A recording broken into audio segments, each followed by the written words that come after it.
Warner Bros. France est très heureux de vous accueillir ce soir pour la projection en avant-première du nouveau film de Paul Thomas Anderson, Inherent Vice. Paul Thomas Anderson, on ne le présente plus, Boogie Nights, Magnolia, There Will Be Blood, The Master, et donc Inherent Vice, ce nouveau film qui vient nous présenter ici ce soir. Il va me rejoindre devant vous dans quelques instants. Merci de l'accueillir ainsi que d'accueillir une partie de l'équipe du film, à commencer par la productrice Joanne Sellard. Le comédien principal du film, Joaquin Phoenix. Et le réalisateur, Paul Thomas Anderson.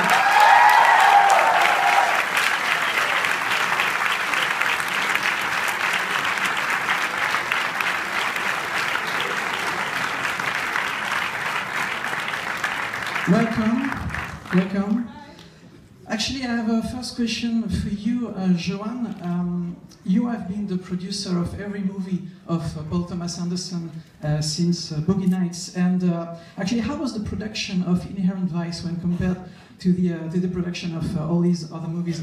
Je demandais à Joanne, qui est la productrice des films de Paul Thomas Anderson depuis Boogie Nights, en quoi la production de Inherent Vice était-elle différente de la production de ses autres longs métrages?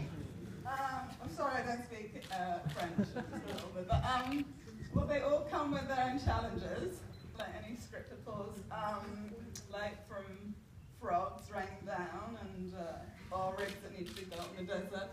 But this one, we had a very limited budget to make the movie, and we had to find, you know, real, authentic locations of 1969-70, which was hard in LA nowadays to find that. So I'd say that was one of the main challenges, and kind of recreating that era.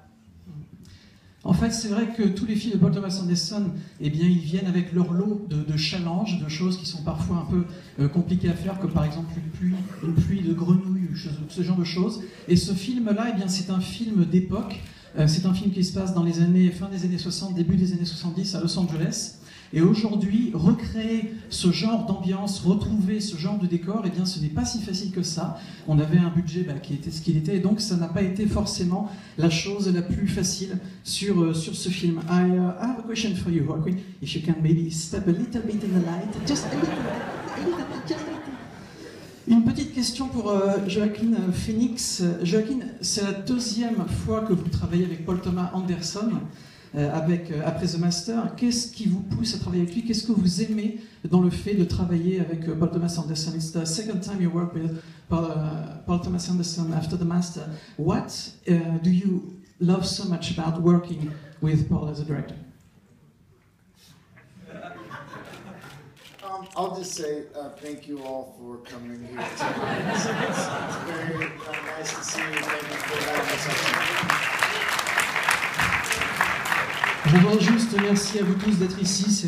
Voilà, je suis ravi d'être devant vous. Merci encore. Well, thank you for that answer. That was great. That was great. Thank you so much. Paul, actually, I have a question for you now. No, don't worry. Don't worry. I have another question for you.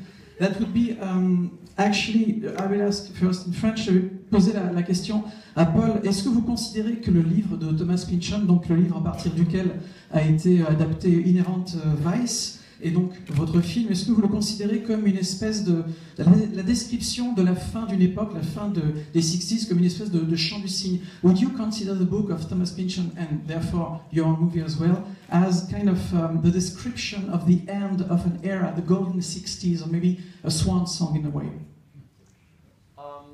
Yeah, yes, I would. The back jacket of the book was a synopsis written by Pynchon, and he says it's the tail end of the psychedelic 60s and paranoia is running the day. So that's how I would describe it, yes.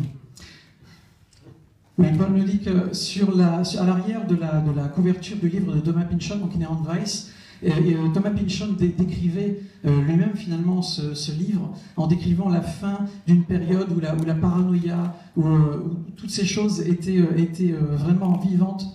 Are you saying it's the tail end of the psychedelic 60s. Voilà, un conte des 60s psychédélique, une époque où régnait la paranoïa, et je pense que c'est la meilleure manière possible de décrire l'univers donc de Los Angeles à la fin des années 60, donc le livre Inherent Vice et donc le film maintenant aujourd'hui.